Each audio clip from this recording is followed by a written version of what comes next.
हे friends, आज के video में हम सीखेंगे कि कैसे हिंदी के शब्दों को, हिंदी के नामों को और कोई भी जगह या फिर हिंदी के कोई भी शब्द को इंग्लिश में कैसे लिख सकते हैं, वो भी बड़े आसान से बिना कुछ याद किए हुए।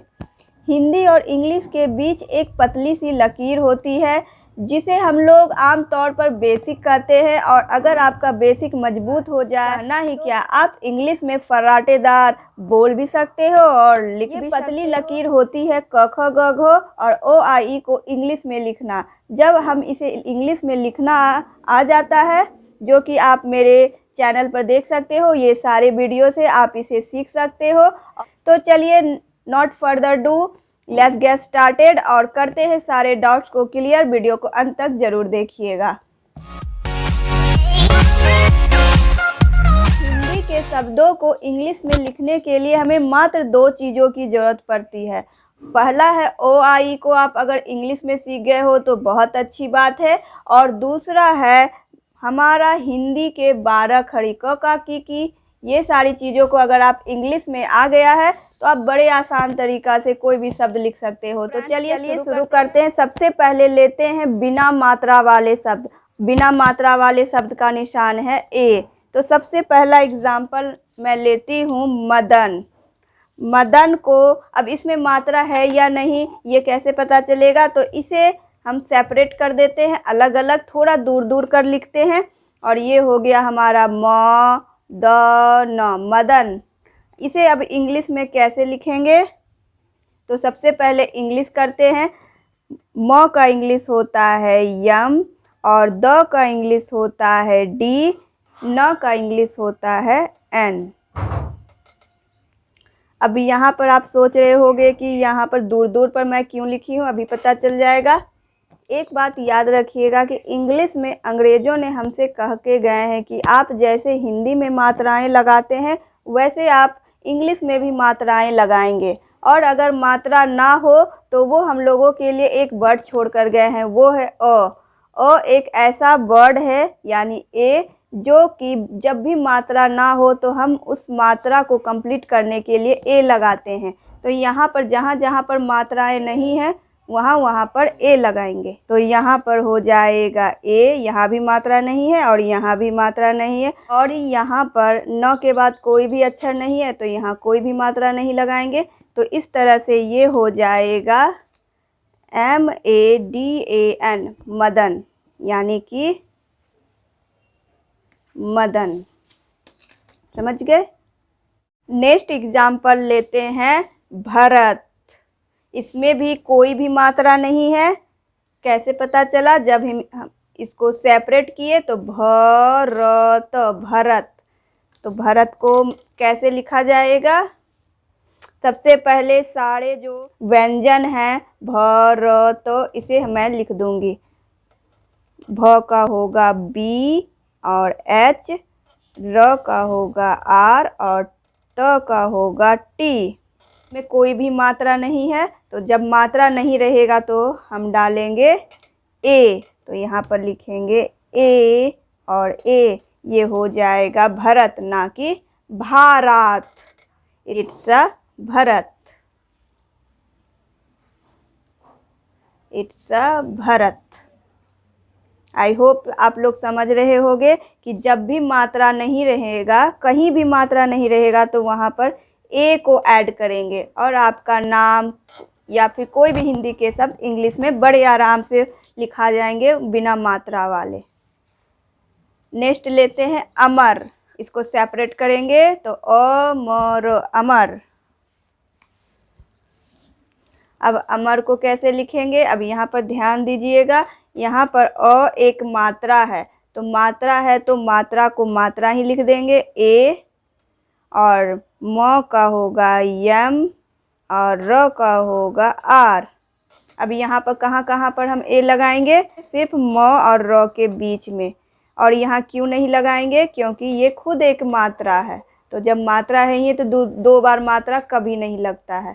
तो यहाँ हो जाएगा ए, यहाँ हो जाएगा AMAR, Amar. That's Amar. I hope आप लोग समझ रहे होंगे। से फ्रेंड्स, ये हो गए बिना मात्रा वाले शब्द। अब आप कमेंट करके ज़रूर बताइएगा कि ये वर्ड का अजय और दशरथ, इसको इंग्लिश में कैसे लिखेंगे, कमेंट करके ज़रूर बताइएगा। नाउ फ्रेंड्स, हम लोग मात्रा वाले शब्द की शुरुआत करते हैं और सबसे पहला मात्रा होता है आ। तो आ को हम लोग ए और डबल ए दोनों लिखते हैं। तो चलिए सबसे पहला एग्जाम्पल लेते हैं, शारदा। शारदा में आ मात्रा आप लोग पहचान रहे होंगे, यहाँ पर भी आ, यहाँ पर भी आ, शारदा। तो सबसे पहला काम है कि हम लोग शुरुआती दौर में इसको सेपरेट ज़रूर करेंगे। सेपरेट करने से आसानी से बन जाता है। आप लोग ट्राई करिएगा और हो सके तो साथ साथ आप लोग भी बनाते जाइएगा। सा का होता है और र का होता है और दा का होता है। नाउ अब हम लोग यहाँ पर क्या करेंगे, जहाँ जहाँ पर मात्रा है उसको छोड़ देंगे, क्योंकि ना हिंदी ना इंग्लिश दो मात्राएं कहीं नहीं लगती है। ये हमारा ग्रामर रूल है। तो यहाँ पर जो मात्रा है उसमें तो इसमें मात्रा है तो कोई बात नहीं, इसको छोड़ते हैं।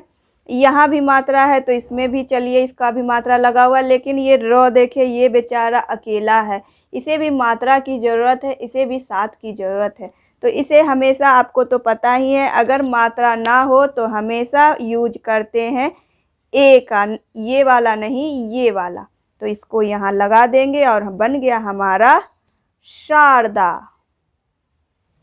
ओके, तो ये हो गया शारदा। आई होप आप लोग समझ रहे होंगे। तो चलिए फटाफट कुछ एग्जाम्पल्स ले लेते हैं।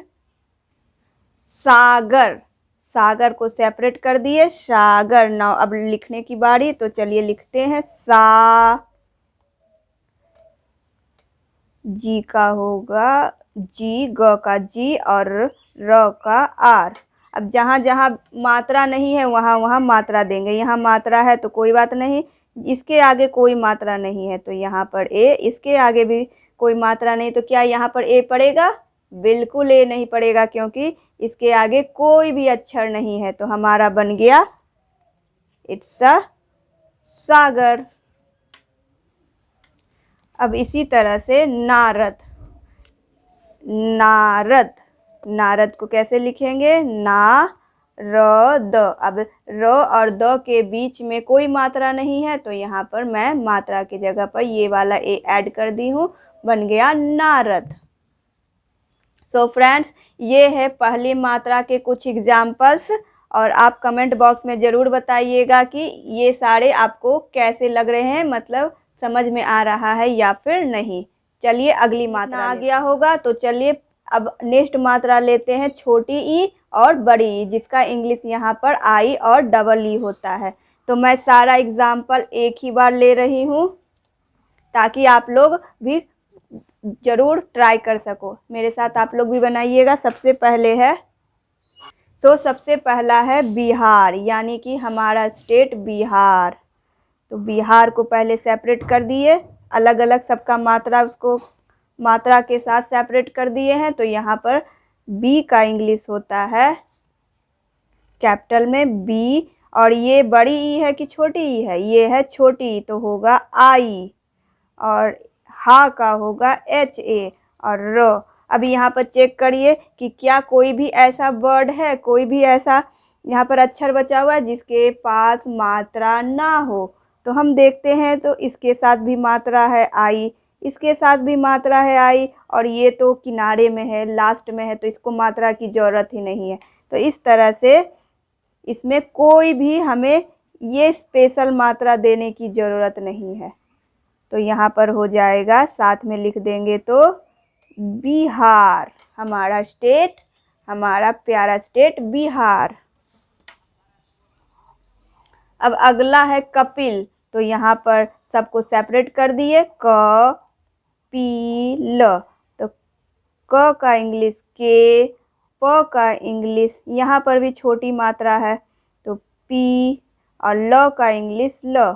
अब यहाँ पर चेक करना है कि क्या किसी के पास मात्रा नहीं है, तो हम देखते हैं यहाँ पर के पास यानी क के पास कोई मात्रा नहीं बेचारा, तो इसको मात्रा दे दिए। अब सब खुश। अब इसको एक साथ कैसे लिखेंगे? KAPIL, कपिल। फ्रेंड्स चलिए एक बड़ी मात्रा वाला एग्जाम्पल ले लेते हैं, जैसे कि शीला। शीला का पहले इसको सेपरेट करेंगे, शीला। सेपरेट करने के बाद इसको इंग्लिश करना बहुत आसान हो जाता है। 100 का इंग्लिश, और यहाँ पर देखिए बड़ी मात्रा है तो बड़ी मात्रा का क्या होता है इंग्लिश? Double E. क्या होता है?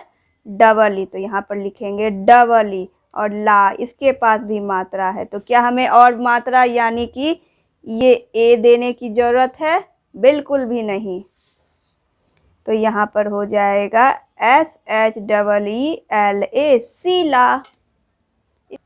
सो फ्रेंड्स यहाँ पर ये विजय है। इसको आप कमेंट में ज़रूर बताइएगा कि इसका इंग्लिश क्या होगा। नेक्स्ट है शिमला। इसका मैं इंग्लिश बता ही देती हूँ। शिमला का होगा SHI, और म का होगा यम, और ला का होगा LA। अब इसमें किसको मात्रा की ज़रूरत है? किसे ज़रूरत है भाई? तो यहाँ म को ज़रूरत है, क्योंकि यहाँ पर कोई मात्रा नहीं, ये अकेला है। इसके पास मात्रा है, इसके पास भी मात्रा है। तो चलिए, इंग्लिश कहता है कि हमें सभी को मात्रा देना है, नो भेदभाव, नो डिस्क्रिमिनेशन। तो यहाँ पर सबको दे दिए मात्रा, और ये हमारा बन गया शिमला। और इस तरह से ई मात्रा वाले शब्द बन गए। सो फ्रेंड्स नेक्स्ट है बड़ी ऊ और छोटी ऊ मात्रा वाले शब्द। आप इसे ज़रूर ट्राई करिएगा। इसे मैं आपको नेक्स्ट वीडियो में बताऊंगी, और आप लोग इसे कोशिश ज़रूर करिएगा। अगर आपको वीडियो पसंद आता है तो प्लीज़ फ्रेंड्स चैनल को सब्सक्राइब, वीडियो को लाइक कर मेरे चैनल को सपोर्ट ज़रूर करिएगा। दोस्तों के बीच शेयर ज़रूर करिएगा, ताकि इंग्लिश का जो डर है हम लोगों के बीच वो हमेशा हमेशा के लिए ख़त्म हो जाए, और हम आसानी से सारी चीज़ों को इंग्लिश में आसानी से लिख सकें। सिर्फ 12 खड़ी और ये कुछ मात्राओं के साथ हम आराम से हिंदी के वर्ड को इंग्लिश में, इंग्लिश के वर्ड को हिंदी में इधर उधर कर सकते हैं। So friends thank you so much and keep watching my blogs and videos. Thank you.